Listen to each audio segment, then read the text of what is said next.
Buenas tardes y bienvenidos a este conversatorio organizado por un grupo de estudiantes y egresados de la especialidad de Historia de la Pontificia Universidad Católica, el Centro Federado de Estudios Generales Letras y la Facultad de Estudios Generales Letras.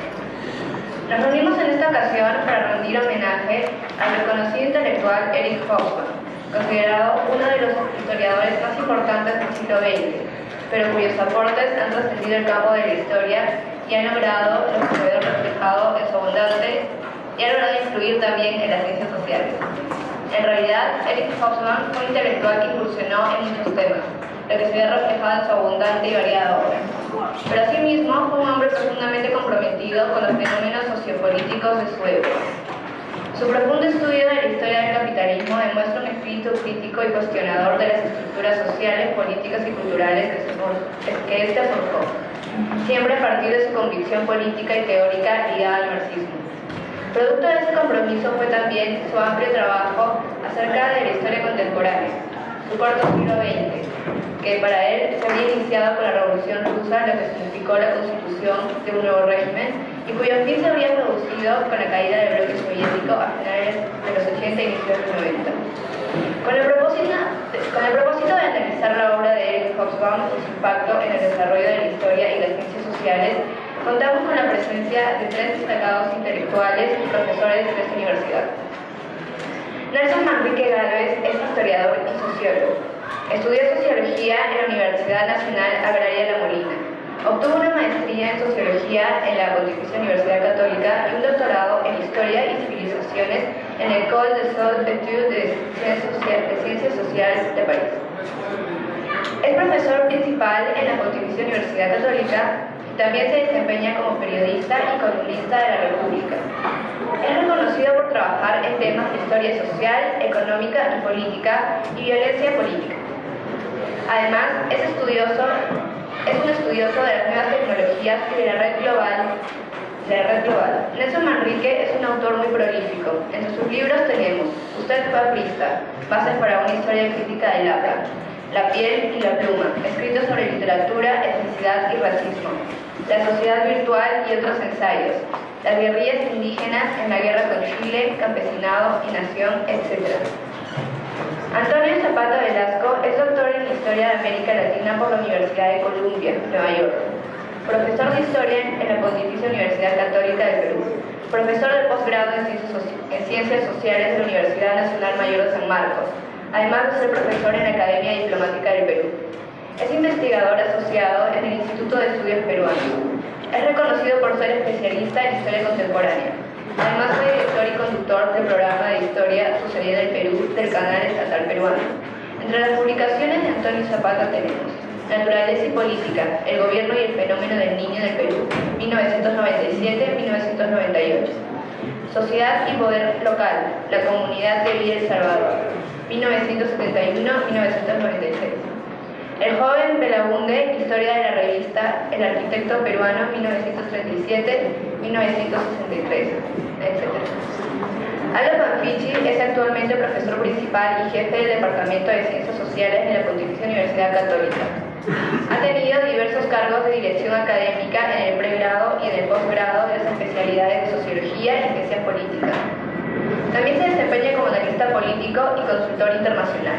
Tiene un doctorado en Sociología por the New School for Social Research y una maestría en Sociología por la Pontificia Universidad Católica. Sus áreas de docencia e investigación son sociedad civil y democracia en América Latina, partidos y representación política en los Andes, conflictos sociales y modelo de desarrollo, y la sociología del fútbol. Es un escritor prolífico, pues ha publicado ampliamente tanto en el Perú como en Argentina, México, Brasil, Ecuador, Estados Unidos, Reino Unido e Irlanda. Entre sus publicaciones tenemos Mundos Interiores, Lima, 1850-1950, Ese gol existe, Una mirada al Perú a través del fútbol, entre otras muchas publicaciones.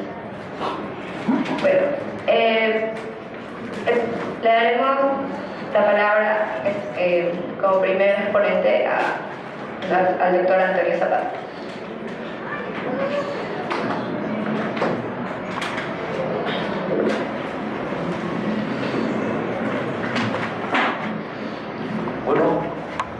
empezar quería agradecer a los organizadores que me han invitado a compartir esta mesa con Aldo Banfichi y Nelson Manrique y tener la oportunidad de dialogar con ustedes. Bueno, yo voy a hacer una presentación un poco general de Eric Hobsbawm y discutiré en medio de ella sus ideas sobre América Latina y específicamente los escasos trabajos de Walter Hugo. Como sabemos, él nació en 1917 en Alejandría, una familia judía que se traslada al centro de Europa cuando él aún era niño, de tal modo que crece en Viena, lo que vendría a ser su primaria, pero su secundaria la hace en Berlín. Se afilia muy pronto al Partido Comunista, es un militante de la juventud realmente, porque desde los 15 años milita en el Partido Comunista Alemán y puede desde esa posición contemplar el ascenso del nazismo, una experiencia que lo marcaría por la vida entera. La lucha antifascista va a ser una de las definiciones fundamentales de su vida. A la edad de 19 años ya la familia había huido de Alemania, había comenzado las persecuciones a los judíos y en el año 1936, a la edad de 19 años, se afilia al Partido Comunista Inglés, donde permanecerá a lo largo de toda su vida hasta la disolución de dicho partido en 1991. En su carrera intelectual escribió dos tipos de libros, algunos que son grandes síntesis de historia mundial y otros que son estudios puntuales sobre asuntos específicos. Estas grandes síntesis en realidad son cuatro. Una primera se llama La Edad de la Revolución y trata sobre el ciclo que se inicia en 1789 con la Revolución Francesa y sigue hasta la Revolución Francesa de 1848. Esta, La Edad de la Revolución, la publicó en los años 60 y no sería sino hasta los 80 cuando saca los dos siguientes tomos de La Era del Capital, en que continúa cronológicamente desde donde había dejado el relato en 1848 y va a prolongarlo hasta 1875. Esta sería la era del capital, como él la denomina, en la cual el capitalismo, liberado ya de las ataduras de la lucha contra el absolutismo, el antiguo régimen, que había sido el tema del libro anterior, el capitalismo, liberado de esas ataduras, se expande por el mundo entero y alcanza su apogeo liberal.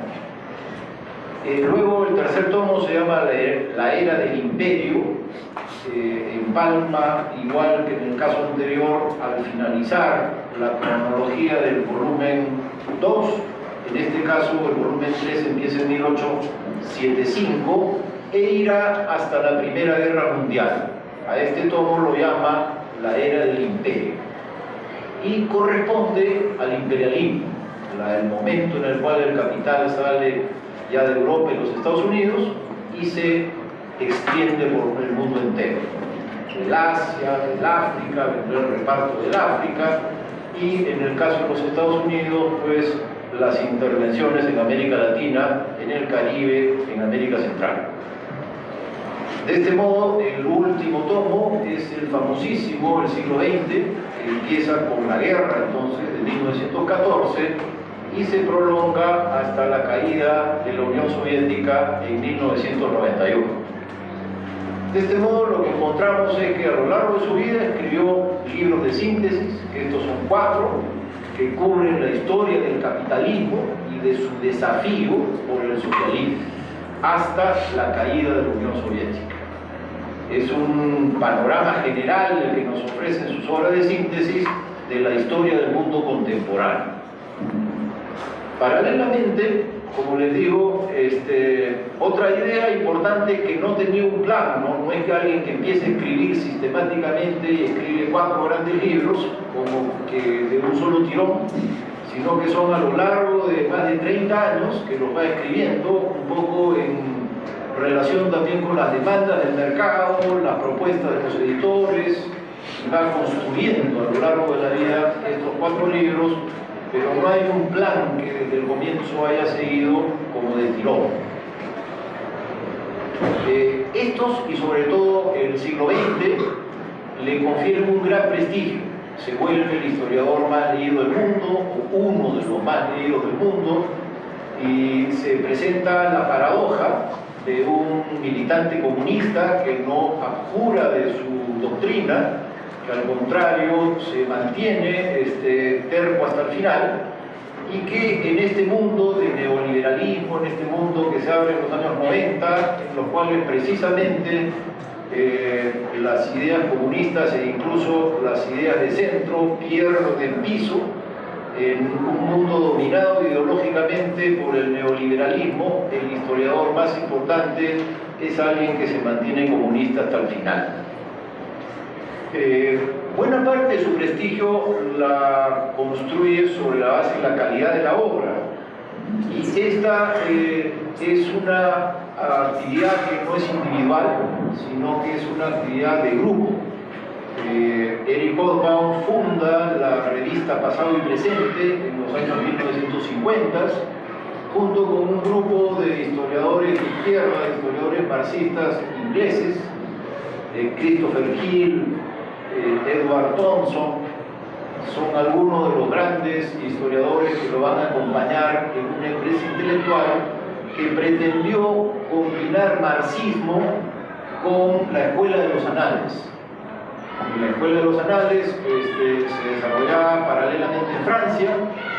La Escuela de los Anales estaba presidida por la obra de Fernand Braudel, y aquí la idea era analizar procesos, no detenerse en acontecimientos, no detenerse en las pequeñeces de la vida cotidiana, sino a analizar procesos de largo plazo, poniendo énfasis en la historia social. Entonces, la obra de Hobsbawm alcanzará un nivel relevante gracias a ese esfuerzo por combinar el marxismo con la teoría que venía de los análisis, la teoría contemporánea de historia que se desarrollaba al otro lado del Canal de la Mancha. El esfuerzo entonces es hacer una síntesis desde la historia social y poniendo especial atención al desafío socialista, al desafío que plantea el movimiento obrero y posteriormente al reto del comunismo al capitalismo.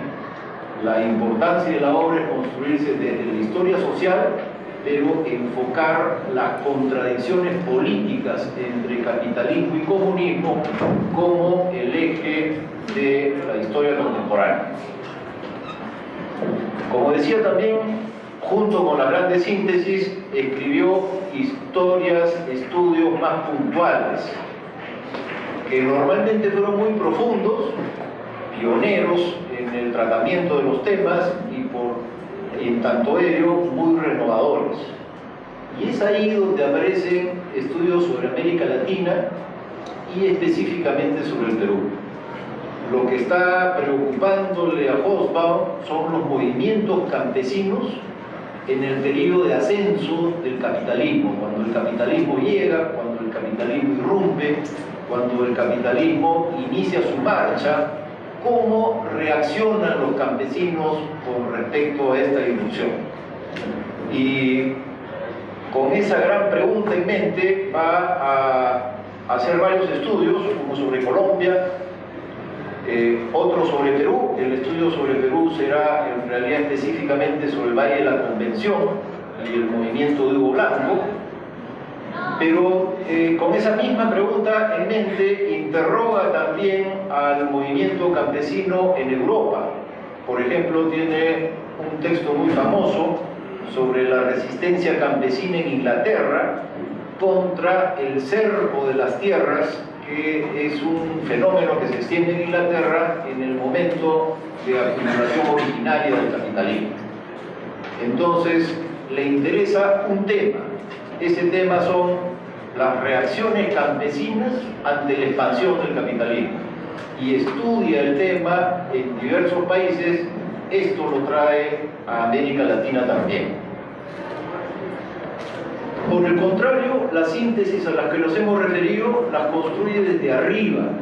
Son esas síntesis, esos 4 libros de historia del mundo, son vistos desde el mundo, desde el centro del mundo, desde las contradicciones principales que definen el curso del mundo visto desde arriba.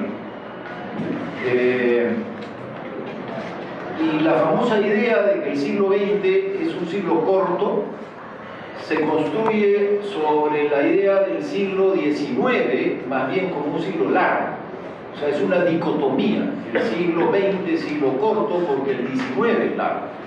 Y el XIX habría empezado antes del XIX en realidad, con la Revolución Francesa. El origen del siglo largo sería la Revolución Francesa, que se prolonga hasta la Primera Guerra Mundial. Entonces, habría un siglo XIX largo y esa dimensión del siglo XIX explicaría que el XX sea simplemente corto. Esa visión del XIX como un siglo largo es antigua y no es de Hobsbawm. Él retoma el concepto, está planteada en la historiografía en numerosos autores, y en realidad es el ascenso pues, del capitalismo, los triunfos del imperialismo, el británico, el austrohúngaro, el imperialismo alemán, el reparto del mundo y Europa como centro del mundo. Ese siglo XIX largo es el siglo de Europa. Mientras que el XX es construido como una era de catástrofes. El XX carece de los logros del XIX. El XIX es heroico, se revoluciona el mundo, se le saca del atraso y es la época de los grandes inventos, el ferrocarril, mientras que el XX se arranca con las 2 guerras mundiales.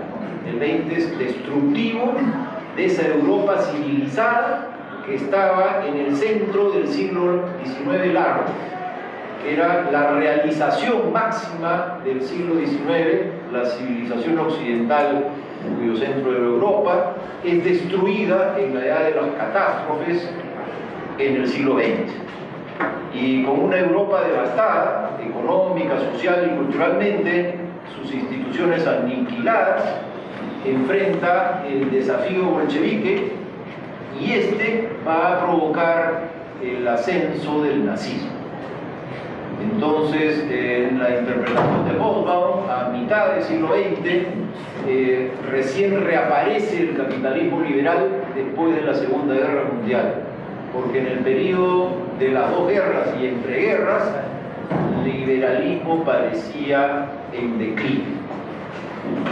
Ese declive del liberalismo se contiene al final de la Segunda Guerra Mundial, se detiene el declive del liberalismo vuelve a sacar cabeza, es el triunfo de los Estados Unidos, y el periodo de la Guerra Fría será el periodo en el cual los Estados Unidos, el capitalismo, las instituciones liberales logran más bien imponerse gracias al declive del comunismo. Bueno, el comunismo es el hilo conductor de la explicación de Hobsbawm. Es un hilo rojo que recorre el siglo XX y que lo explica. Por ello, el más famoso de los libros de Eric Hobsbawm, el libro sobre el siglo XX, es un libro construido con el esquema de una tragedia, el ascenso de una esperanza, el ascenso de la esperanza liberadora del comunismo, la noción de la igualdad, la lucha por la igualdad en el mundo y una esperanza que se encarna en un estado concreto, la Unión Soviética. Entonces, el socialismo realmente existente será el tema del tratamiento que le da Hobsbawm al asunto del comunismo. Y aunque es severo con Stalin, dice de Stalin un dictador de una ferocidad, crueldad y ausencia de escrúpulos extraordinaria, por no decir única. Entonces, es duro con Stalin, pero a continuación añade que era inevitable, que en las condiciones concretas de la Unión Soviética de los años 20, 30, 40, Stalin expresaba el repliegue de la Revolución Rusa sobre sí misma. Había fracasado la Revolución Internacional, fracasa la Revolución en Europa, se cae el intento comunista en Alemania, se cae el intento comunista en el Asia, y la Revolución Rusa se repliega sobre sí misma. Y con una voluntad de hierro y con una coerción sin límites, Stalin industrializa al país. En ese sentido, Stalin sería un dictador cruel, feroz y sin escrúpulos, pero necesario. Necesario por las condiciones concretas en las cuales se tiene que modernizar la Unión Soviética. De tal modo que sería un nuevo tipo de zar, un zar comunista. Lo pondera finalmente cuando relata la victoria en la Segunda Guerra Mundial, el enorme esfuerzo de Rusia por el triunfo sobre el nazismo en la Segunda Guerra Mundial y la victoria en esta gran guerra, que es como una gran guerra nacional para el pueblo ruso. Rechaza el concepto de totalitarismo, el concepto de Hannah Arendt, el famoso concepto de totalitarismo que conecta nazismo con comunismo, es rechazado por el profesor Goldman.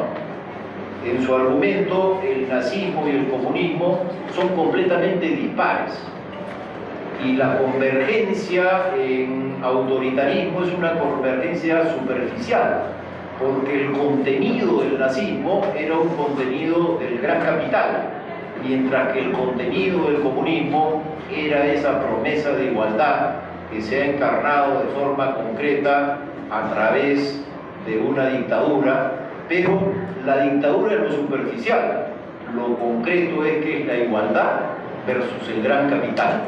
Entonces, entre nazismo y comunismo habría una convergencia superficial, fueron autoritarios, pero una divergencia esencial. Uno era el proletariado y el otro el gran capital. Por último, la historia de su vida es la historia de la lucha contra el fascismo. El antifascismo ocupa un momento de la historia, un periodo de la historia del comunismo, y ese es el momento heroico. Ese es el momento en el cual los comunistas se enfrentan y derrotan al fascismo a través de una tremenda guerra, que es como una guerra internacional pero civil, y es como una guerra ideológica. Esa es la generación de Goldman. Al fin y al cabo, al recoger al final de su vida una interpretación del comunismo como esencialmente antifascista y no, por lo tanto, identificado a través del concepto del totalitarismo, lo que está haciendo Goldman es recoger su vida. Esa generación comunista que vive el antifascismo es la suya, y por ello le rinde crédito a través de una obra de conjunto. Muchas gracias.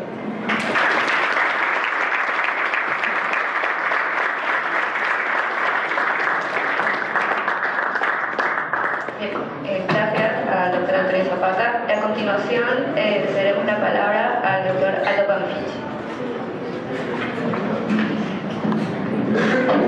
Bueno, muchas gracias por la invitación. Excelente idea la de organizar esta reunión. Yo voy a hacer más una intervención un poco testimonial y académica, ¿no? Yo tuve la suerte de llevar un curso con Oxfam cuando estudiaba mi doctorado, pero sobre todo tuve la suerte de ser un asistente de investigación en el Centro de Sociología Histórica que dirigía Charles Tilly, donde estaba Eric Hobsbawm alojado una vez al año durante varios años. O sea, venía a Nueva York a New School un semestre al año y luego volvía a Europa. Son esas cosas que se pueden dar las grandes figuras, de estar un semestre en Europa, otro semestre en Nueva York. y su oficina estaba al costado de la oficina que yo precariamente usaba, porque no era mi oficina, pero cuando abría la puerta a veces me lo encontraba. Entonces era una interacción con una persona bastante horizontal, nada aristocrático, y que debo decir que me perturbaba y confundía, porque yo me había hecho la idea de Hobsbawm, ¿no? Y cuando Hobsbawm decía, hola, ¿cómo está? ¿Quieres un café? Y yo, ¿no? Bueno, sobre eso quiero un poco hacer algunos comentarios, no solo personales, sino también académicos. Quiero decir que, para empezar, que siempre como estudiante tuve una tensión, me imagino que muy compartida, sobre qué es lo que iba a estudiar. Y mis preferencias o mi confusión estaba entre la historia, la sociología, la arqueología o el derecho. El derecho lo descarté rapidísimo, digamos, me di cuenta que no es para mí, ¿no? La arqueología, a pesar de que me fascina y sigo leyendo sobre arqueología, me costaba pensar que podía estar en una ruina toda mi vida, ¿no? Y entonces era entre la sociología y la historia. Pero las primeras nociones o prenociones sobre la historia que yo tenía es que la historia sigue el pasado, ¿no? Y el pasado, bueno, era menos atractivo que el presente. Hasta que tuve la suerte de también, con varios de nosotros, llevar cursos con Tito Flores, incluso fui su asistente en un par de libros de él, entre muchos, porque él nucleaba siempre estudiantes. Y ahí descubrí lo que luego, digamos, que esta idea de la separación tan rígida y tan arcaica entre historia y entre pasado y presente, en realidad no era tan real en el mundo académico más contemporáneo. Y descubrí ahí, a través de las clases, que se podía mirar la larga duración, lo que ha dicho Tony, ¿no? La escuela de París, ¿no? Los anales, con el marxismo u otras, o sea, digamos, propuestas teóricas. Y entonces que se podía cruzar lo conceptual y lo teórico con la lectura de larga duración de la historia, que no eran campos antagónicos o, digamos, separados, que los cursos, que para ser historiador no tenía necesariamente que estudiar la colonia, ¿no? O la república, porque el siglo XX no era historia, era presente, ¿no? Y no era así, en realidad había otra gente que lo veía de otra manera. Y bueno, y de ese cruce es que incluso, digamos, empezamos a leer varios libros de los que ha señalado Tony. Mi primer libro que me fascinó fue de los bandidos, que me pareció un libro fascinante realmente, muy bien escrito, lleno de una variedad de fuentes, un libro que uno, por lo menos yo lo agarré y no lo leí así de golpe. Entonces, pero bueno, de ahí seguía con estas dudas existenciales, ¿no? Ya estaba en sociología, pero me gustaba la historia, y entonces ya tenía que llegar el momento de postular a estudiar mi posgrado. Entonces ahí nuevamente reaparece, ¿no? La historia, la sociología, ya además de un doctorado. Me decían amigos, con mucha razón, aquí se acabó la duda, porque si vas a estudiar un doctorado, o vas a ser historiador, o vas a ser sociólogo, pero no vas a hacer ya una cosa media caña, ¿no? Porque te vas a meter 5, 6, 7 años de tu vida, ya después de ese proceso, ya tienes tu opción tomada, ¿no? Entonces eso obviamente incrementaba mi ansiedad, ¿no? Y decidí postular a Chicago en historia, ¿no? Y bueno, en realidad postulé como a 6 universidades, ¿no? Digamos, para ver cómo me salía, pero digamos, fui aceptado en Chicago en historia y fui aceptado en el New School en sociología. Y nuevamente ahí, bueno, ¿qué hago, no? Digamos, me han aceptado en 2 universidades, una en historia y la otra en sociología.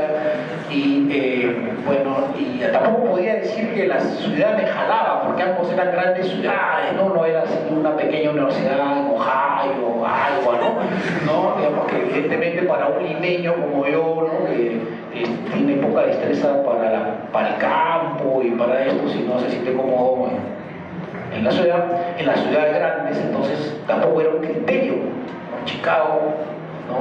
Y Nueva York. Finalmente opté por el New School. ¿Por qué opté por el New School? Porque ahí había y hay todavía una vertiente importante que se denominaba y se denomina sociología histórica. Que para mí era la solución, ¿no? Porque reconciliaba las dos cosas, ¿no?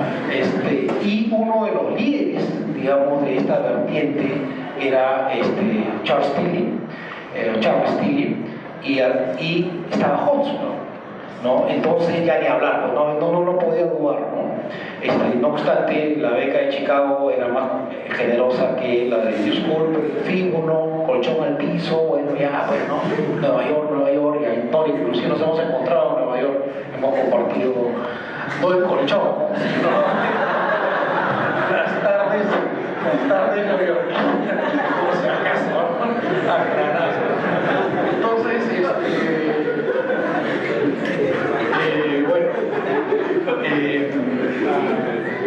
llego a este tema de la sociología histórica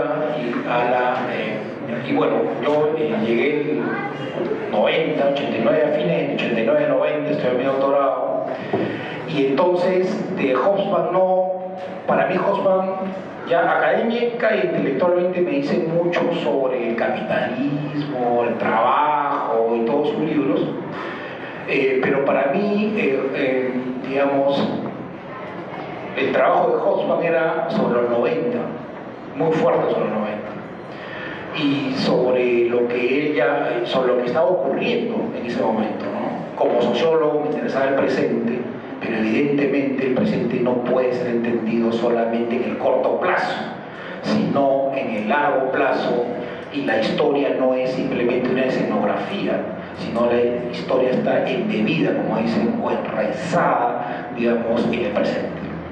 Entonces, muy fuertemente convencido de esta idea, entonces cuando me encontraba con Hobsbawm o iba a sus clases, la discusión era el presente. Era, digamos, la caída, el derrumbe del socialismo, ¿no? La necesidad de repensar el marxismo, porque sobre eso quiero luego decir algo.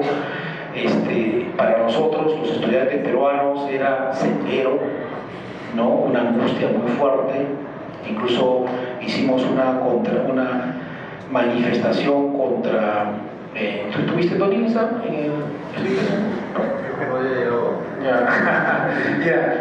Hubo un contra el Comité Central del Sendero, que fue en el Hunter College, que es anunciaron el Partido Comunista Revolucionario, que era el partido hermano de Sendero, la presencia en el auditorio del Hunter College de un enviado del Comité Central del Sendero Luminoso que iba a dar su verdad o la verdad sobre la revolución en el Perú. Entonces, nosotros que teníamos familia, que parecía que el Perú no era viable como Estado de nación y que nos interesaba la política, un grupo de estudiantes peruanos de varias universidades, con apoyo de otros estudiantes latinoamericanos y de algunas monjitas marinol, nos infiltramos al evento y boicoteamos al estilo peruano, y nos amenazaron de desalojarnos con la Guardia Obrera, pero la Guardia Obrera era pues unos chiquillos de Conérico, ¿no? O sea, entonces rápidamente vencimos a la clase obrera, vino la policía y anuló, digamos, esto que era nuestra, digamos, política contenciosa de que no hablara esta persona bueno, en fin. Pero esto lo llevamos al salón, ¿no? Y le preguntamos a Hobsbawm sobre qué pensaba del Sendero, digamos, qué pensaba del marxismo, y esas eran las preguntas del presente que se lo planteamos, ¿no? Casi como les digo ahora, es un poco, uno nos reímos, ¿no? Pero en ese momento era bien duro, era un poco parte de nuestra tensión existencial. Entonces, Hobsbawm nos ayudó mucho a pensar esto. Si bien él, como ha bien manifestado y expresado Tony a lo largo de toda su literatura, él también estaba viviendo una propia reflexión sobre la crisis del socialismo real, ¿no? Y el derrumbe del comunismo. Y entonces nos ayudó. Él nos decía muy claramente que el marxismo no era un catecismo, ¿no? Que no se recitaba, sino que era un método materialista de comprensión de los procesos políticos de larga duración. Y tenía una propuesta, ¿no? De la concepción materialista de la historia, ustedes probablemente han leído. Pero esta concepción materialista de la historia no significara que no se aplicara a los propios hechos que estamos viviendo, ¿no? Es algo así como estudiar desde una perspectiva o interpretar desde una perspectiva marxista la caída, el derrumbe de las experiencias comunistas socialistas reales, ¿no? Lo cual hablaba de la heterodoxia del pensamiento de Hobsbawm, que siendo un militante del Partido Comunista muy joven, habiendo permanecido leal a sus pensamientos a lo largo de todo el tiempo, él también tenía una autonomía intelectual para poder pensar sus propias creencias o sus propias apuestas, porque él era del PC, no era maoísta, era PC soviético, ¿no? Digamos, bueno, lo que nosotros llamamos PC soviético, ¿no? Y entonces, y esa es una dimensión que de alguna manera es algo que yo quisiera transmitir, que finalmente uno no puede estar siendo prisionero, digamos, sino de su propia conciencia y de su propia honestidad en el análisis académico y no ser omnibulado, digamos, por ideología, pura ideología, porque finalmente la ideología es parte también de los seres humanos. Entonces Hobsbawm, que hay un dato, hago un paréntesis de lo que ha dicho Tony, en realidad Hobsbawm, a pesar de todo esto, siempre tuvo esta vertiente, porque hay un elemento de la biografía de Hobsbawm que él, por ejemplo, nos contaba, ¿no? Él era un hombre que estaba fascinado por el jazz y el blues, ¿no? Y escribía, digamos, crónicas sobre jazz, pero no lo publicaba con su nombre sino hasta muy tarde, sino lo publicaba con un seudónimo, porque en ese momento ser marxista militante, un marxista militante estaba luchando el poder escribiendo sobre jazz. Es algo como que, bueno, eso me animó a mí también para escribir sobre el fútbol, ¿no? Si Hobsbawm escribía sobre jazz, bueno, no me quiero comparar, pero digamos, hay que ser ortodoxo, ¿no? Y él escribía sobre el jazz en el momento en el cual el jazz probablemente era considerado el pueblo, ¿no? Y entonces, y para escribir sobre jazz y sobre músicos y estar muy actualizado, tenías que pasar muchas horas en los pubs, ¿no? Digamos, tenías que, esto no es algo que se aprende además en los libros, ni en la radio, tienes que tener una cultura, digamos, de este tipo de música. Y entonces él ya tenía, él vivía, yo creo, en estos registros, ¿no? Por un lado te decía, no puedes ser prisionero de creencias, pero al mismo tiempo tenía muy fuerte su apuesta por una concepción, un método, un conjunto de premisas.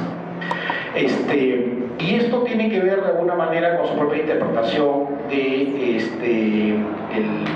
el marxismo y esta necesidad de capturar el espíritu de los tiempos, ¿no?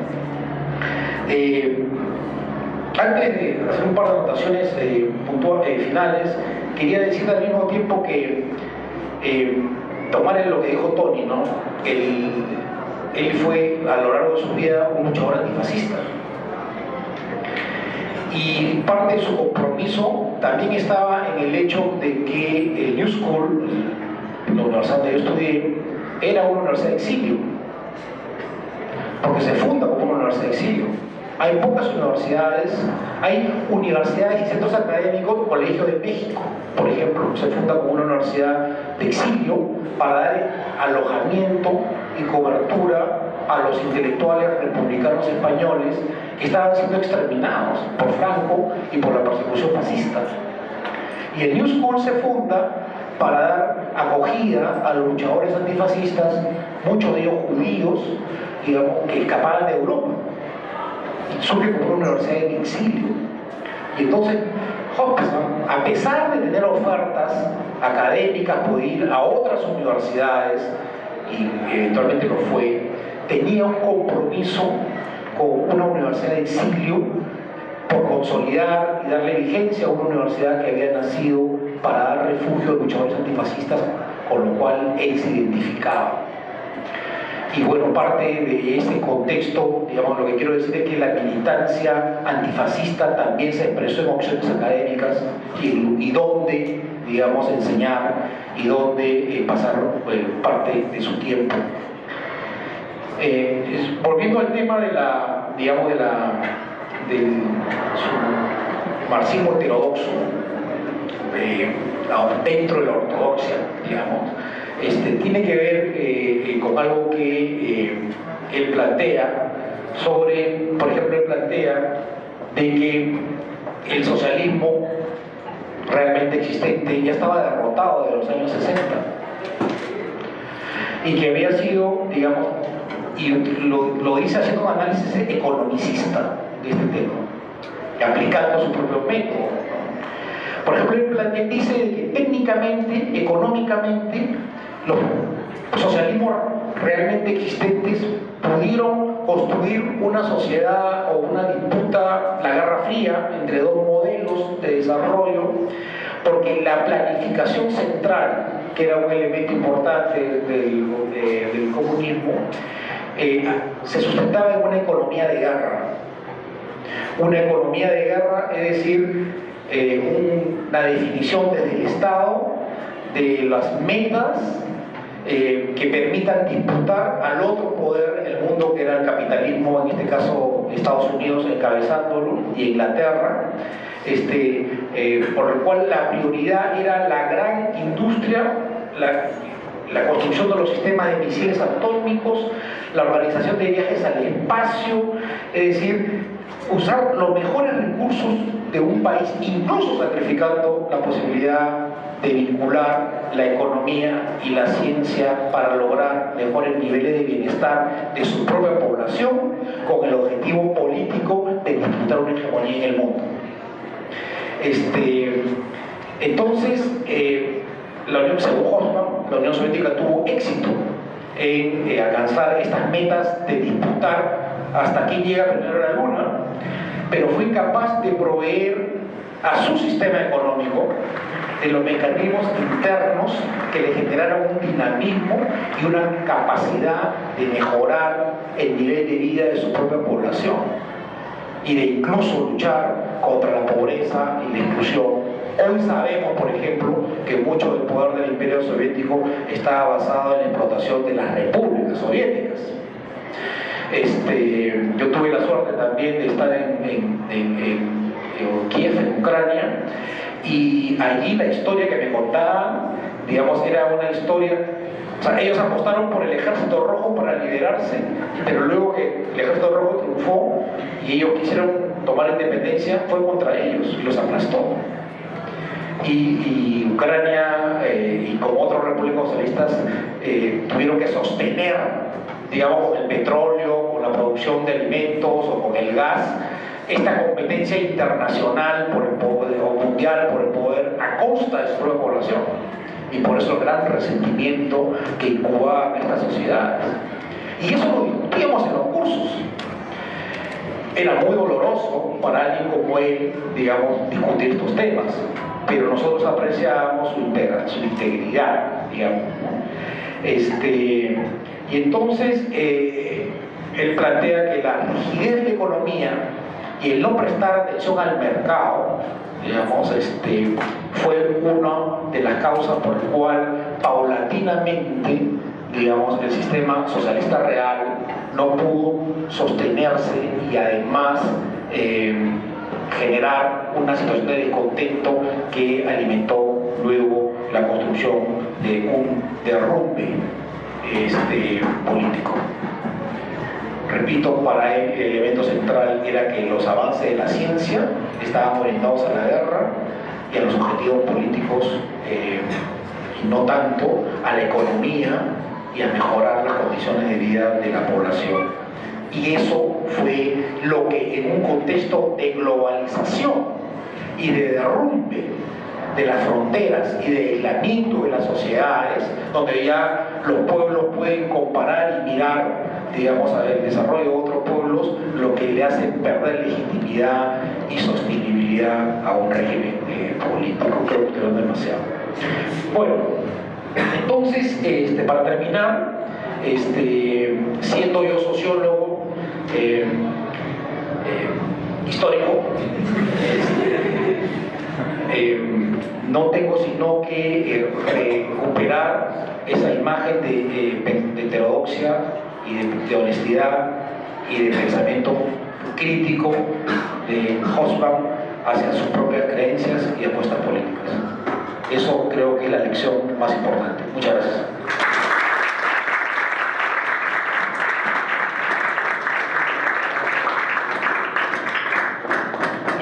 Gracias al doctor Aldo Banfichi, y a continuación le damos la palabra al doctor Nelson Manrique.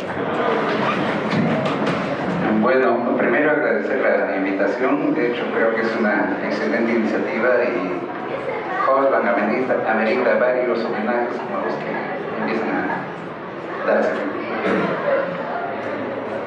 Ahora,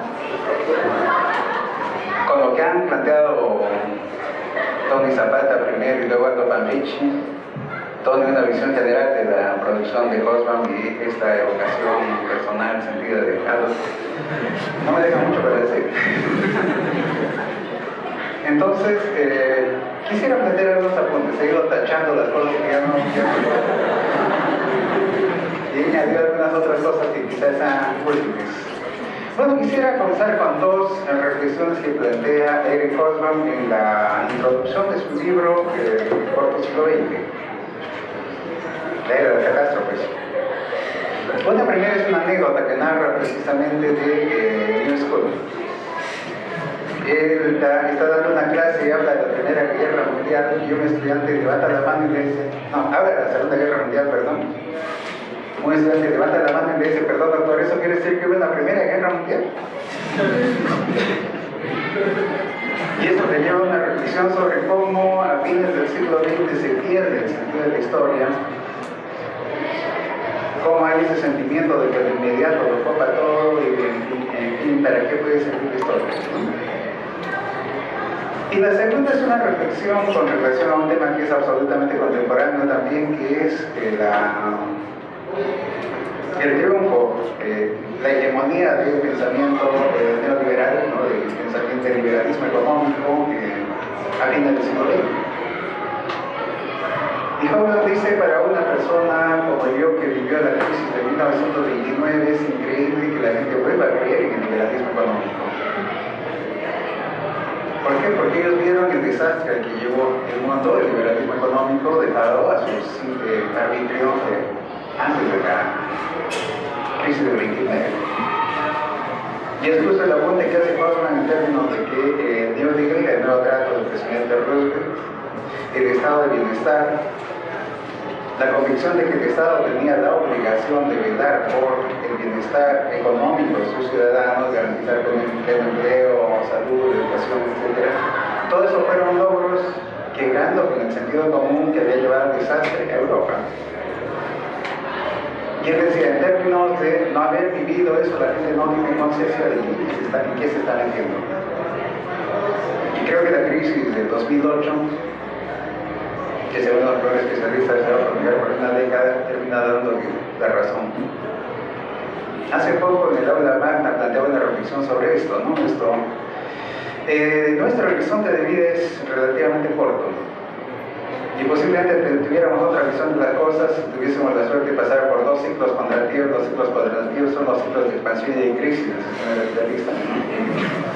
Veríamos con otros ojos la realidad, ¿no? Pero nuestra limitada experiencia vital hace que veamos una parte de la película y por eso creo que la historia es última.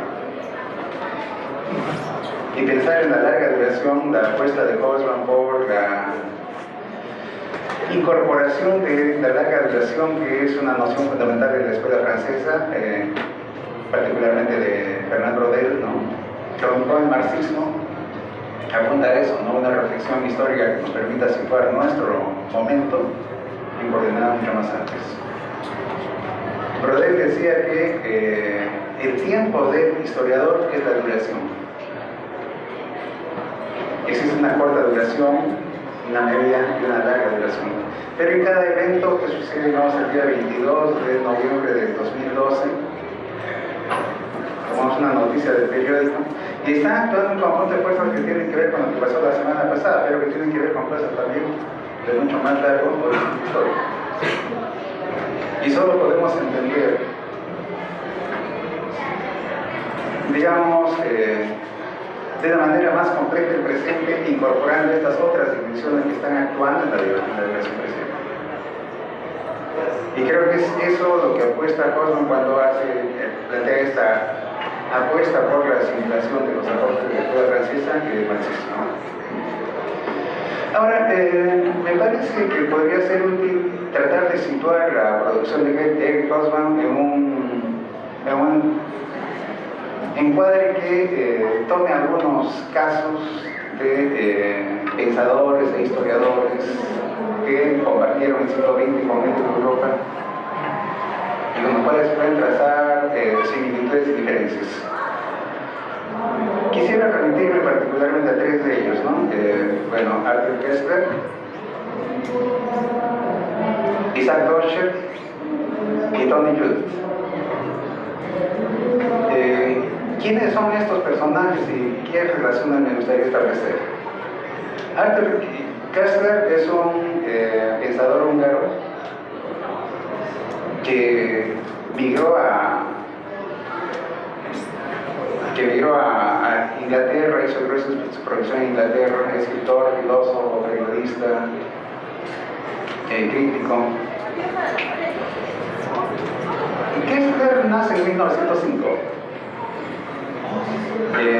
Tiene un excelente testimonio del siglo XX, su biografía, su autobiografía en 5 volúmenes, que es una fuente absolutamente extraordinaria para ver qué fue Europa. Y él comienza el primer volumen titulado La flecha del azul como un ejercicio intelectual que narra, ¿no? Un día se va al Museo Británico. El Museo Británico es una maravilla para trabajar por la cantidad de fuentes históricas que tiene, y decide hacerse un horóscopo terrestre. ¿En qué consiste su horóscopo terrestre? Bueno, es un horóscopo astral. Lo hace uno viendo la posición de dos planetas y las estrellas en el cielo para determinar bajo qué influencias se produce su nacimiento. El horóscopo terrestre que él se propone hacer consiste en tomar los periódicos del día de su nacimiento, año 1905, no me acuerdo qué día, y a través de los periódicos reconstruir qué eventos ha sido recordado por la prensa el día de su nacimiento. Y bueno, el conjunto de noticias de solo ese día condensan lo que van a ser algunas de las mayores experiencias y las mayores catástrofes de la humanidad a lo largo del siglo XX. Él es judío, fue sionista, participó en la construcción de los primeros kibbutz en la época de la Primera Guerra Mundial. Posteriormente se hizo comunista, fue condenado a muerte combatiendo en la España republicana. Posteriormente rompió con el marxismo, se volvió un furibundo anticomunista. Pasó el conjunto de las experiencias vitales sobre la Europa para dar un testimonio en primera mano de esto. Koestler, junto con George Orwell, son el tipo de intelectuales que fueron ardientes comunistas en los años de su juventud. Ambos estuvieron en la Guerra Civil Española, ambos se enfrentaron al fascismo y luego rompieron radicalmente con el comunismo y se convirtieron en feroces anticomunistas. El otro que quería mencionar es Isaac Deutscher. Isaac Deutscher es uno de los grandes historiadores también del siglo XX. Es el autor de las mejores biografías de Trotsky, le dedicó 3 volúmenes a Trotsky, y su biografía política de Stalin es el mejor estudio que se ha hecho sobre Stalin. Deutscher es también judío, es también de la Europa Central. Y en un libro muy interesante, autobiográfico, titulado Herejes y Renegados, traza una especie de categorización de los intelectuales comunistas luego de las atrocidades de Stalin. Distingue a aquellos que, como él, han roto con la Unión Soviética, pero se mantienen en su línea, se mantienen marxistas, se mantienen comunistas, habiendo roto con Stalin con la Unión Soviética, y los que denominan renegados, que son los que, habiendo sido marxistas, se vuelven antimarxistas. Los casos típicos son Kessler y Orwell. Por otra parte, el otro intelectual con el cual Oswald tuvo amistad y polémica fuerte es Tony Judt, también judío. Judt es un historiador extraordinario. Su libro Postguerra es imprescindible para entender la historia de Europa, sin duda. Pero políticamente está más alineado con la socialdemocracia. En un texto que Colson hizo en homenaje a Judt, murió de una esclerosis lateral múltiple. Hago un paréntesis en esto, que hace un par de semanas un militante del MRTA en prisión murió de esclerosis múltiple sin conseguir el indulto presidencial, ¿no? Menciono esto porque sería interesante que lean el blog del profesor Jorge Valdés, un blog precisamente titulado La bitácora de Hobsbawm, donde ha transcrito parte del testimonio de Tony Judt, en que habla de lo que significa la esclerosis lateral múltiple y la conciencia de que uno va a morir asfixiado porque se van paralizando todos los músculos, hasta que finalmente no hay cómo aspirar el aire y se muere por asfixia. Cierro el paréntesis y vuelvo sobre la relación con Judt. Judt es uno de los que más presionaron a Hobsbawm en términos de pedirle que afuera del pasado marxista y su alineamiento con la Unión Soviética, y Hobsbawm se mantuvo firme en sus convicciones. A diferencia de los demás países en que se publicó en el año 2004 fue un tremendo éxito editorial traducido a varios idiomas inmediatamente, la edición en Francia esperó hasta 1997, porque no opinaba que un libro hecho por un historiador con una ideología obsoleta como era el marxismo no iba a tener lectores. Finalmente tuvo que publicarse en francés y fue tremendo el éxito editorial que ha sido en el resto del mundo. Entonces quisiera plantear la pregunta, ¿no? Y un poco partir del desconcierto de Nora. ¿Cómo es que una ideología obsoleta produce una obra tan consistente? Y eso creo que apunta a la naturaleza del marxismo de Hobsbawm. El marxismo, como otras ideologías, puedo dar el ejemplo del cristianismo, se trata de ideologías que partieron como ideologías dominadas, ideologías de grupos subalternos, obreros, campesinos, etc. Pero suele suceder que algunas de estas ideologías llegan a convertirse en ideología dominante. Con el triunfo de la revolución bolchevique,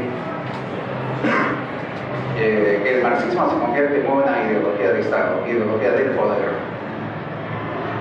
Lo mismo que sucedió con el cristianismo, que era una religión de gente pobre, esclavos, pescadores, carpinteros, y que se convierte en ideología de Estado, ideología dominante, cuando el emperador Constantino se proclama cristiano y decide la cristianización del Imperio Romano.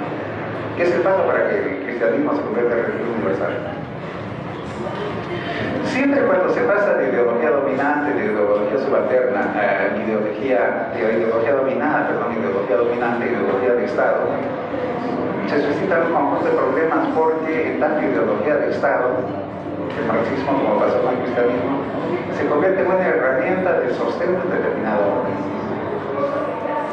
Y eso es muy claro con Stalin, ¿no? El marxismo soviético, como es codificado, es una especie de catecismo del marxismo hecho para mantener la forma de dominación que se ha establecido en la Unión Soviética con el Partido Comunista del Poder.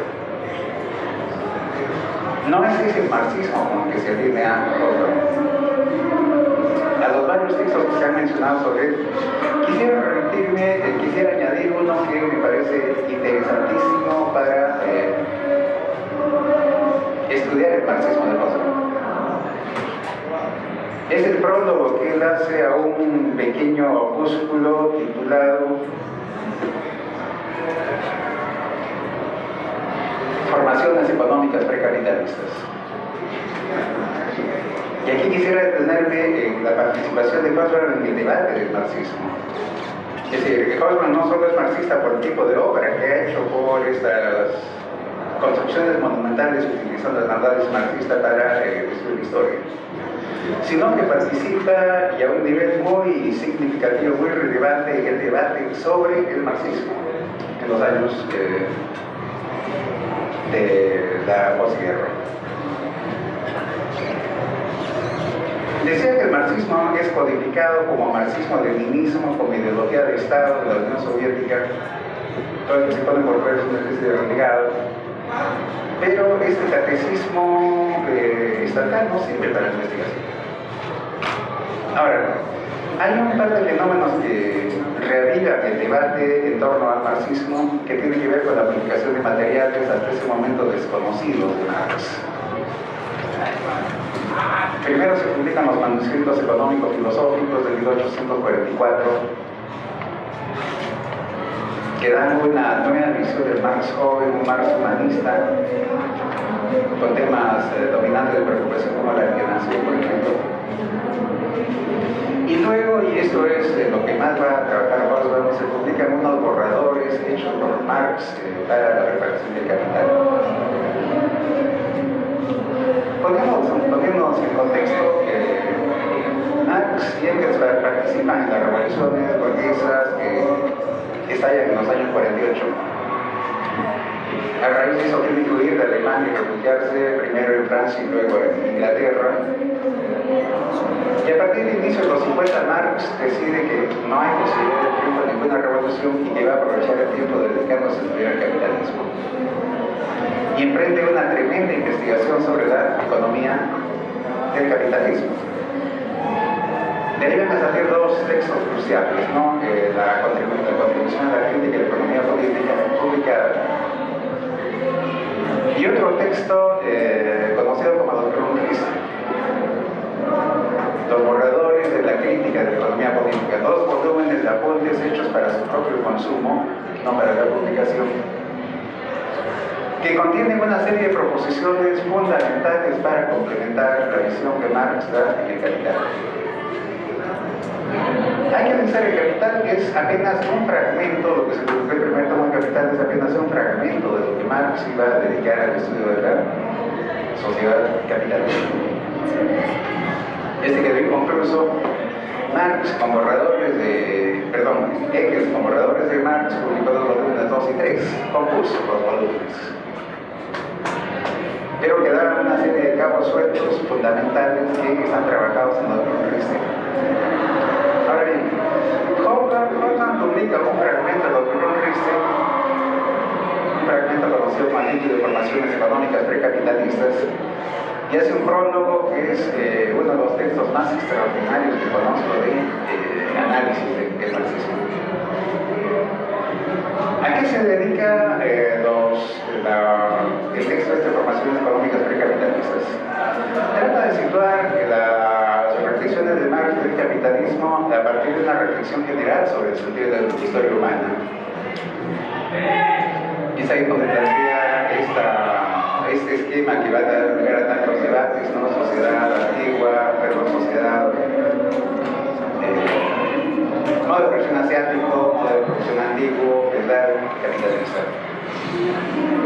Pero este texto es clave para entender cómo emerge el capitalismo, cuál es una relación entre el mundo capitalista y el capitalista y la persistencia del capitalismo dentro del capitalismo. En este mismo texto, para tratar de explicar qué impacto tienen los Brunris y de qué manera se incorpora en una nueva reflexión sobre el marxismo, Hobsbawm hace una especie de mapa intelectual de la Europa de la época de Marx. Con lo que él ha trabajado sobre la era de las revoluciones, la era del capital, es el que mejor calificado está para hacer esto y hace un mapa intelectual de la Europa de mediados del siglo XIX que es absolutamente extraordinario. Y creo que ahí encontramos una clave del éxito de Hobsbawm, ¿no? Tiene una erudición asombrosa, verdaderamente asombrosa, y al mismo tiempo una capacidad de llegar, de comunicar, de escribir. De hecho, de paso, creo, hablábamos de eso también en una reunión hace poco, en una clase más concretamente. Hay determinadas disciplinas que tienen tradición de buen escribir y otras que no lo tienen tanto. Es decir, en historia hay tradición de buena escritura. Y si para tomar el caso peruano uno se remite a los textos de Basadre, de Porras, Barrenechea, encuentra extraordinarios escritores. En sociología no diría que hay tanta. Bueno, Hobsbawm es un personaje de una excelente escritura. Y eso podría permitir hacer una comparación con otra escuela de marxismo que se desarrolla en el mismo periodo, que es la escuela de Frankfurt. Adorno, Benjamin, Horkheimer, etc. Parecía que escribe deliberadamente para que no se desentienda. Es decir, hay el culto a la redacción esotérica, es decir, si no lo entiendo debe estar diciendo algo inteligente. Hobsbawm, por el contrario, creo que eso es parte de su perfil político, está preocupado por que lo entiendan. Y es uno de los historiadores que mejor puede ser leído, que más directamente interpela a los lectores. Entonces hay esta combinación absolutamente extraordinaria entre una erudición que, repito, es alucinante, con una facilidad en la comunicación, con una preocupación por llegar a la gente, que realmente es enormemente remarcable. Quisiera terminar volviendo a lo que había planteado sobre estos tres personajes, aunque quería establecer una comparación: Gerster, Hobsbawm, Tony Judt, y Döscher. Döscher, en el libro Herejes y Renegados, traza una semblanza de lo que denomina el intelectual de frontera. La hipótesis que plantea es que el hecho de vivir distintas culturas, diversos mundos, permite una especie de reflexión en los intersticios de distintas realidades, que permite echar luz sobre fenómenos que no son perceptibles si uno está muy metido dentro de un mundo determinado. ¿Qué tienen en común estos personajes? Son judíos, viven la persecución. Hay que pensar que ese adolescente tenía 18 años en Alemania cuando los nazis llegan al poder y uno es un joven judío. Y el fascismo que tienen ellos no es un fascismo teórico, es un fascismo visceral, es un fascismo de salvar la vida.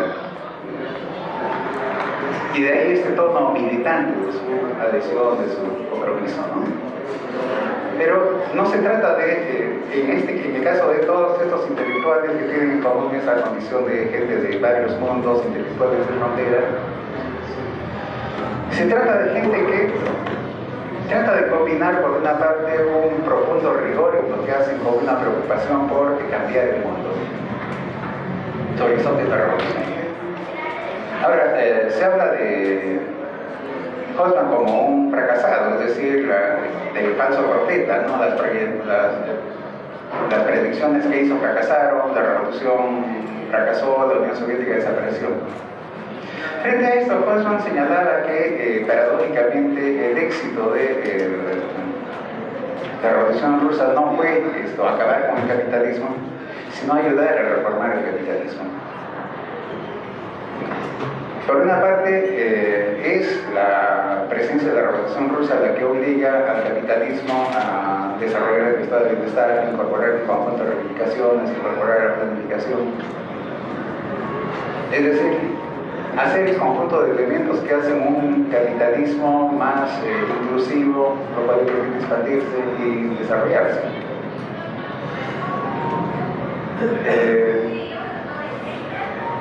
Último apunte. Hobsbawm pasa, bueno, él publicó el año 2002 un texto autobiográfico, Años Interesantes se titula. ¿Por qué tomó este título? Porque hay una maldición china que dice: ojalá te toque vivir años interesantes. Cuando se trata de años interesantes son pues años de conmociones, catástrofes, etc. Todo lo que fue pro del siglo XX que vivió Hobsbawm. Ahora, él pasa por la atmósfera antifascista y ese enorme prestigio y entusiasmo que tienen los partidos comunistas en los años 40, pero vive también la atmósfera de anticomunismo, el macartismo de los años 50, este profundo sentimiento macartista de los 50. Para luego, y esta es una constatación que hace en su autobiografía, vivir en los 60 este súbito viraje a la izquierda, la contracultura, los hippies, la lucha por los derechos civiles, el retorno del marxismo, el mayo francés, el 68, la guerra de Vietnam. Entonces, repito, creo que una cosa importante que nos puede aportar leer a Hobsbawm, y esta es una invitación a leerlo, es entender que lo limitado del periodo en el cual vivimos, la limitación de nuestra relación temporal, hace que veamos solo una parte de la película. Y creo que tener una visión temporalmente más amplia de la película nos permite situar mejor en términos de quiénes somos y dónde estamos. Gracias.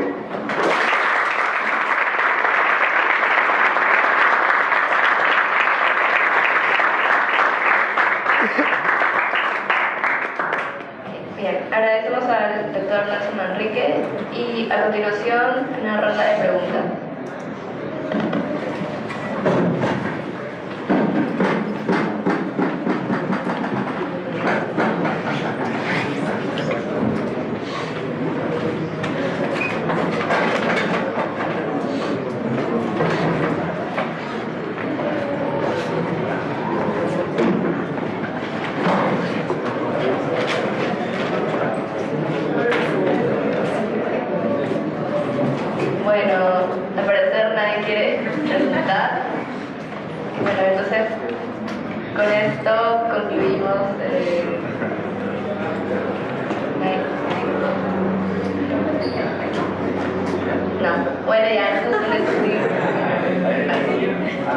Alguien había mencionado de Hobsbawm que había pensado sobre el PSP que había dado en el Perú. Yo quisiera saber cuál fue su respuesta de Hobsbawm. ¿Qué visión tenía del PSP aquí en el Perú? Yo voy a leer una entrevista que tuve la suerte de hacerle a Hobsbawm, y donde le pregunté sobre eso directamente, y dijo lo siguiente.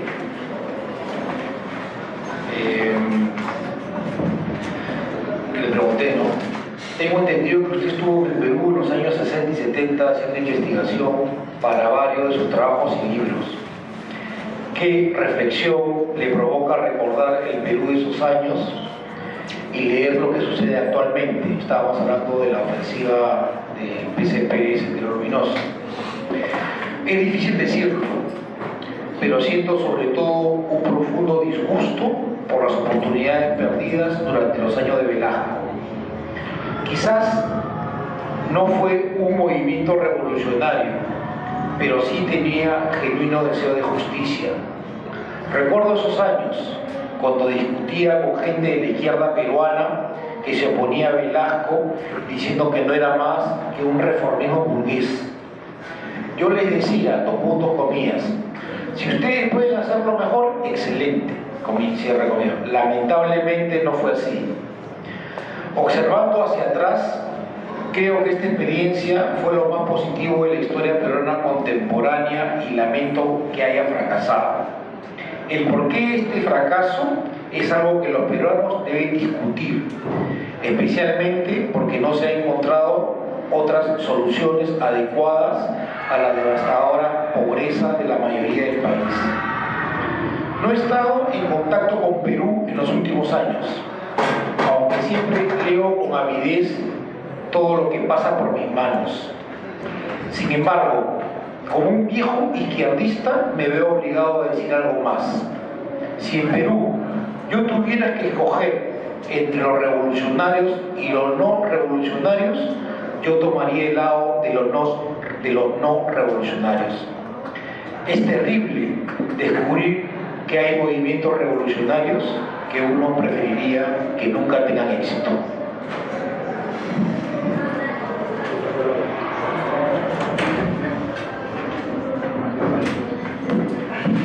Me gustaría añadir un elemento, ¿no?, sobre los estudios de Hobsbawm en Perú. Él estuvo, como se ha señalado, en los años 60 en Perú y tuve la oportunidad de escuchar una conferencia en San Marcos. Y entonces nos dijo algo que para mí tuvo un tremendo impacto y que ha sido recogido luego en su historia del siglo XX, ¿no? Lo que nos señaló era que contra lo que nosotros creíamos, el fin del mundo campesino, la dominancia del mundo campesino, no había acabado en el siglo XVII o XVIII en Europa y que todavía hasta 1940 en el resto de Europa el mundo campesino seguía siendo dominante.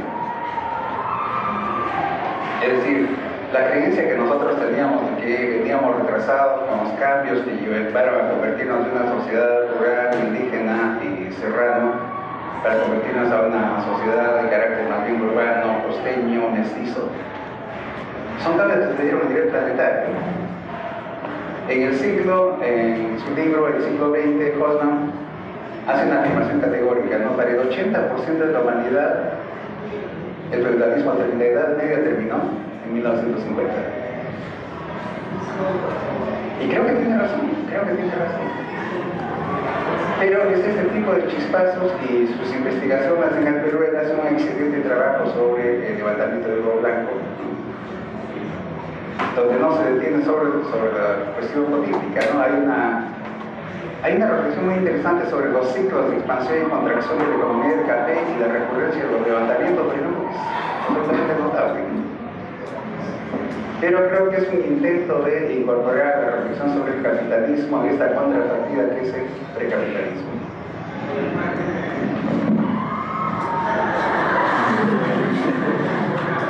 Bueno, ¿alguna otra pregunta?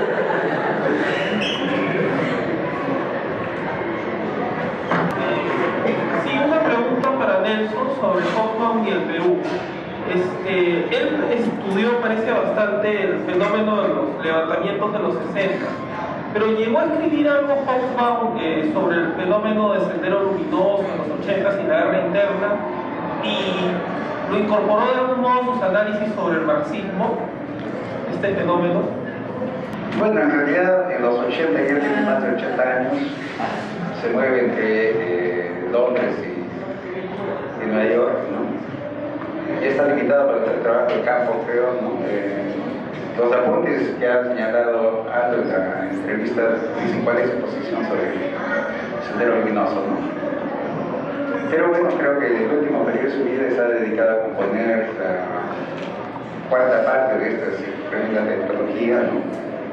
Pero además, y eso es extraordinario, él aguanta los 95 años de edad y hasta el final estuvo incluso debatiendo y interviniendo. Todavía hay textos del año 2012 en que interviene activamente en el debate, la polémica sobre el siglo XXI, sobre lo que está pasando en el mundo. Yo quisiera poder llegar a esa edad, con esa lucidez, esa capacidad.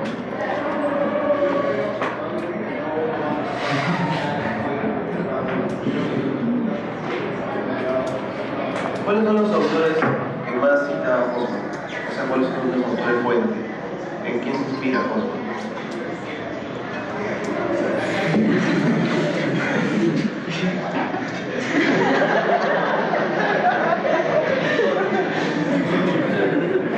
No, bueno. Tanto cosas como Freud son personajes que decía de un saber enciclopédico y creo que no hay ningún texto importante que no sea citado por ellos. Ahora, la mayor interés, hay una entrevista que le hicieron en España muy interesante a raíz de la presentación de su autobiografía, en que cuenta cómo se hizo marxista y cómo se hizo historiador, perdón. Tenía 15 años y se hizo marxista y le dijo a su profesor en una clase, que dijo que él era comunista. Y su profesor le dijo, no sabes nada de nada, primero leí, luego hablo y lo mandó a la biblioteca de anarquista comunista. Y dice en ese momento me hice historiador. Encontré el manifiesto comunista que había una continuidad entre lo que es el presente y lo que es esta dimensión temporal, no este diálogo entre lo sucedido y lo contemporáneo. Y dice lo que sigo haciendo. Entonces la primera influencia sin duda es Marx. Marx trabajaba absolutamente a fondo. Pero muy abierto a otras disciplinas, hay una influencia que él reconoce explícitamente de la escuela francesa, ¿no?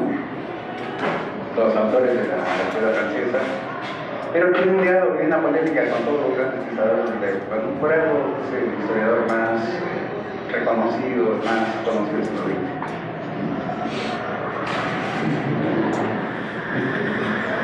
Buenas tardes, profesor. Mi pregunta va a ese punto que han resaltado en Hoffman acerca de que era un marxista que tenía un pensamiento autónomo y que pensaba el marxismo de acuerdo, ¿no? a las ideas que él se iba formando. Pero después él vio el ascenso del socialismo, la caída del socialismo. También en la entrevista comenta, ¿no?, de que puede haber otras vías, ¿no?, para el marxismo. Si dentro de esa originalidad, ¿qué tanta vigencia tiene para él la toma o la instauración del socialismo, el intento del socialismo por la lucha armada? Ya que hoy en día y por el conflicto que atravesó el Perú, como que la lucha armada ha quedado estigmatizada, ¿no? O ha quedado que la lucha armada es como Sendero la llevó. Entonces, aparte, ¿qué otros caminos creía, ¿no? En su decir repensar el socialismo, y exactamente también, ¿no?, qué idea tenía sobre la lucha armada en el marco marxista. Mira, ¿cómo decir? El punto es el siguiente. Lo desarrolló Nelson hace un rato al interpretar de conjunto el efecto que el comunismo había tenido en el capitalismo. El capitalismo antes del comunismo era un capitalismo salvaje, donde no había ninguna regulación, donde las ventanas de oportunidad para que la sociedad se integre eran ventanas muy pequeñitas. Por ejemplo, no había sufragio universal, no votaban las mujeres, y de los hombres votaban algunos. En el Perú, los que tenían educación y sabían leer y escribir en castellano. En otros países, como los países europeos, los que pagaban tal cantidad de impuestos, o pagabas o no pagabas impuestos, o pagabas poquito y no tenías derecho a voto. Entonces, el capitalismo que había antes del comunismo era un capitalismo no regulado, sometido a grandes críticas, a grandes crisis, y con una crítica interna, ¿no?, de los marginados por el sistema sumamente elevada, y que se sostenía con estados más bien represivos. El comunismo lo hace cambiar. El comunismo engendra respuestas creativas desde el capitalismo, y esas respuestas creativas desde el capitalismo lo que abren es ventanas de oportunidad. Por un lado, grandes transformaciones económicas. Viene Keynes, aparece el estado del bienestar. El estado del bienestar extiende las conquistas materiales a grandes sectores de la población. Y por otro lado vienen transformaciones políticas. que son esas ventanas de oportunidad. La democracia se hace total, las mujeres obtienen derecho a voto, los hombres obtienen todo derecho a voto, los jóvenes también. Entonces, la democracia social engendrada por el keynesianismo y la democracia política es la evolución del sistema capitalista durante el siglo XX, transforman las cosas, ¿no? Y entonces van restando posibilidades a luchas armadas, que son frecuentes en la edad de las catástrofes. En esa edad que está dominada por las dos guerras mundiales, son frecuentes pues las guerras civiles y son frecuentes el triunfo de la reacción, como ocurrió en España, el triunfo del comunismo, como ocurrió en la China. Pero en la edad post-era de las catástrofes, en la edad de la post-guerra mundial, la democracia va apareciendo como el sistema. Y lo que tú puedes concluir es que a la caída del comunismo, el capitalismo volvió a costumbres que tenía antaño. Es así como el capitalismo pasa a ser desregulado, se pierden una serie de nociones que venían del estado del bienestar de garantizar a la población ciertos derechos, y el capitalismo se va volviendo salvaje, y ello engendraría la crisis de nuestros días. Entonces, en resumen, el triunfo de la democracia liberal resta oportunidades a las guerras como mecanismo para acceso al poder político y concentra las esperanzas de unos y otros en el sistema. Entonces, el final de la Unión Soviética abre estos tiempos de incertidumbre en los que nos movemos hoy, donde no hay plena certeza sobre las vías para llegar al poder. Un poco en la misma línea, ¿no? Cuando yo llevé un curso que se llamaba Short 20th Century, o sea, antes de escribir, él estaba escribiendo el libro y estaba haciendo las clases. En realidad, el libro fue publicado un poco después, 92, 94, ¿no? Y el curso que yo llevé igual fue el 90, 91, no recuerdo bien, tendría que ver en la lista, pero él estaba haciendo este libro, ¿no? A lo largo de las clases, un poco estábamos hablando, o él presentaba el tema de la unidad, de la noción de, o sea, ¿cómo te puedo decir? El corto siglo XX tiene una unidad que está dada precisamente por un ascenso y una caída de un régimen. Y eso es lo que le da cierta consistencia, o sea, la unidad de tiempo político le da consistencia a la unidad cronológica, al tiempo cronológico. Y lo hace una unidad, por eso no hay correspondencia entre lo cronológico y lo político. Al final, con toda esta discusión, no recuerdo que él planteara, digamos, como el tema de la lucha armada como un tema hacia adelante del siglo XXI. Había toda una discusión sobre la transformación de la democracia liberal. Y si la democracia, toda la discusión que luego los politólogos no han desarrollado todo este tema sobre la distinta noción de la democracia participativa, la democracia, etcétera, etcétera. El tema era de que la democracia, digamos, tenía que transformarse con la noción de ciudadanía, que era el tema de los derechos de las personas, y debería incorporar no solo los derechos individuales, sino los derechos colectivos que venían de periodos históricos anteriores que no eran rezados, sino que eran parte de las configuraciones de los sistemas políticos y del poder. No recuerdo, y además no he leído de él, digamos, que él mirara con simpatía la lucha armada. Yo lo veía más, él miraba con simpatía a Velasco, en realidad. Y y yo lo ubicaba más como un, no sé, más cercano a la socialdemocracia radical, si tú quieres, pero él está completamente dentro del sistema. Funcionaba así.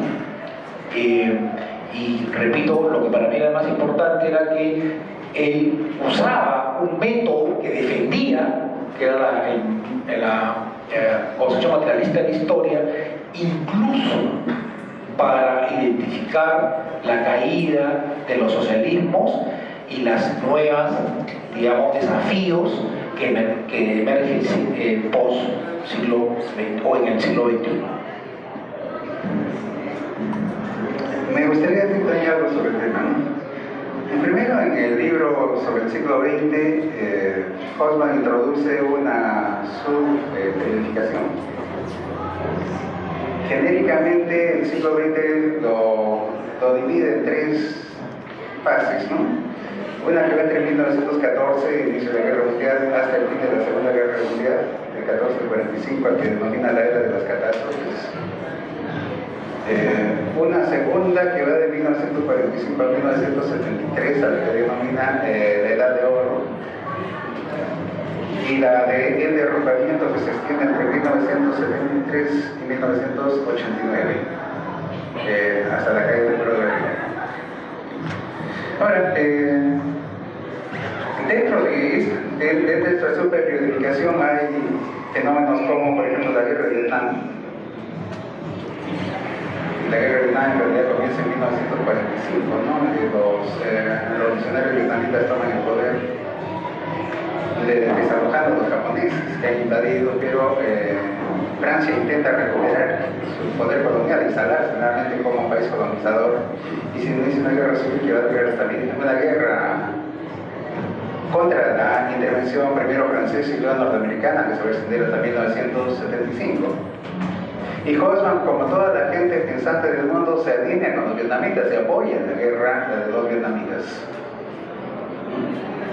Como la apoya también China y la apoya la Unión Soviética. La guerra es una guerra de liberación apoyada, una guerra de liberación que va a terminar con la instauración del régimen socialista que explícitamente plantea como batir el socialismo. Lo que quiero decir es que no creo que en el caso de Hobsbawm tampoco podamos decir que categóricamente estuvo por la guerra y la violencia a todo dar, o negar la violencia y la guerra. Son contextos, circunstancias que hacen vigente y válida una guerra y otras que no. Y en el texto que ha leído Aldo Banfichi está muy claro cuál es su posición con relación al Sendero Luminoso y la crítica a la propia izquierda peruana que se situó frente a Velasco rechazándolo porque no era suficientemente radical. En otras palabras, el socialismo era lo importante para él, no el método a través del cual se llegaba. Y en el caso peruano en concreto, se alineaba más con Velasco que con la izquierda peruana.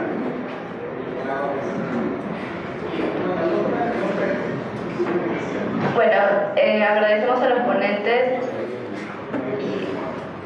No, lamentablemente ya tiempo. Y agradecemos a los ponentes en general y bueno, gracias por